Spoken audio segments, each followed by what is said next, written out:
নমস্কার বন্ধুরা, আজ আমরা আবার বেরিয়ে পড়েছি লখনউ থেকে ভীমতালের পথ।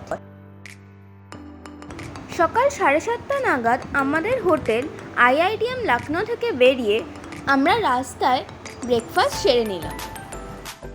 ধাবাটির খাবার খুবই ভালো ছিল। লখনউ থেকে ভীমতালের দূরত্ব 386 কিলোমিটার, সময় লাগে 8 ঘন্টা মতো। হলদিয়ানি কাঠগোদাম পার হয়ে আমরা ধীরে ধীরে পাহাড়ি রাস্তা বেয়ে পৌঁছে গেলাম আমাদের রিসর্ট বনবিলাসে। এই রিসর্টটি পাহাড়ের খাঁজে, দরজা খুললেই চোখে পড়বে ভীমতাল। এই রিসর্টের ঘর প্রতি ভাড়া 1600 থেকে 3000। লাগেজ ঘরে রেখেই ভীমতালে বোটিং করার জন্য আমরা বেরিয়ে পড়লাম। রিসর্ট থেকে ভীমতাল বোটিং পয়েন্টের দূরত্ব 100 মিটার মতো। 15 মিনিটের জন্য বোটিং খরচ 300 টাকা আর 8 ঘন্টার জন্য বোটিং খরচ 600 টাকা।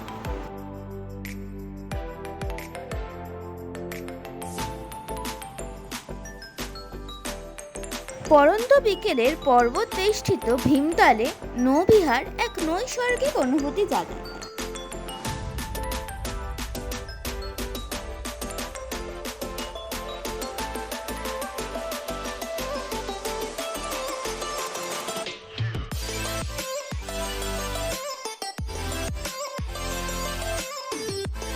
চারিদিকে অনেকগুলি বোটিং পয়েন্ট আছে।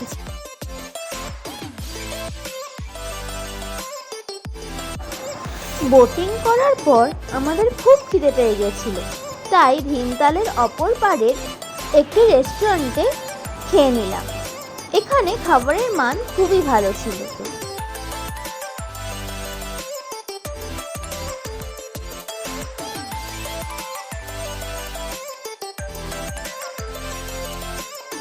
পরের দিন সকাল সকাল আমরা বেরিয়ে পড়লাম নৈনিতাল রানীক্ষেত হয়ে কৌশানীর পথ।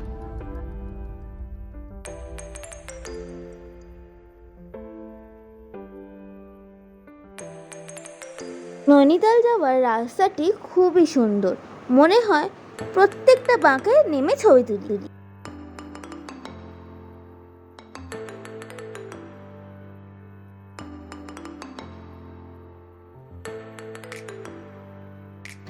নৈনিতালের পার্কিং লটে গাড়ি রেখে আমরা নৈনিতাল লেকটি ঘুরে দেখে নিলাম।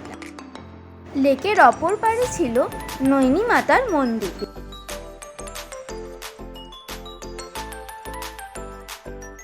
নৈনিতাল ছেড়ে 60 কিলোমিটার দূরে আমরা চলে গেলাম রানীক্ষেতে।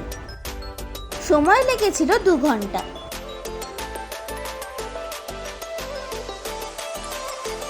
প্রথমেই আমরা গেলাম রানীঝিল। রানীঝিলের মাছগুলিকে আমরা খাবার খাওয়ালাম। এবার আমরা এলাম এশিয়ার উচ্চতম গল্ফ কোর্স রানীক্ষেতে। এখানে কোনো প্রবেশ মূল্য নেই। আর্মি দ্বারা পরিচালিত গল্ফ কোর্সটির দৃশ্যপট অসাধারণ। সবুজ গালিচার মতো ঘাস জমি আর একপাশে ঘন পাইন গাছের জঙ্গল।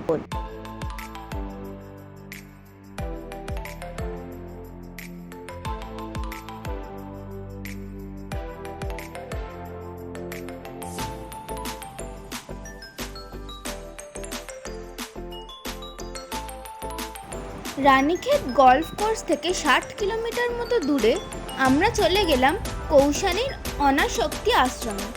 সময় লেগেছিল 2 ঘন্টা।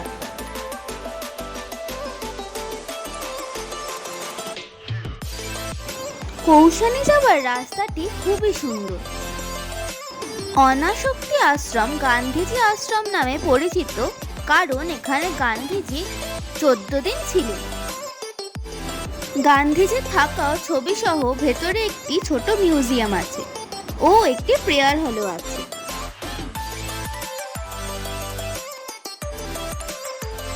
মিউজিয়াম থেকে বেরিয়ে চাতাল থেকেই আকাশ পরিষ্কার থাকলে দেখা যায় পঞ্চচুল্লি, ত্রিশূল ও অনেক চূড়া। যার সূর্যোদয় ও সূর্যাস্তের সময় শোভা অবর্ণনীয়।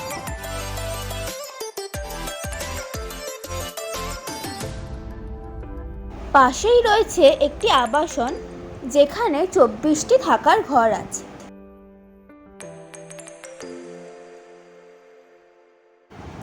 হোটেলের জানলা থেকেই দেখা যায় হিমালয়ের চূড়াগুলি। আজ রাত্রে আমরা কৌশানীতেই থাকলাম। কাল আমরা বেরিয়ে পড়ব চকৌড়ি হয়ে বিনসারের পথে। ভিডিওটা ভালো লাগলে সাবস্ক্রাইব, লাইক, শেয়ার আর কমেন্ট করুন।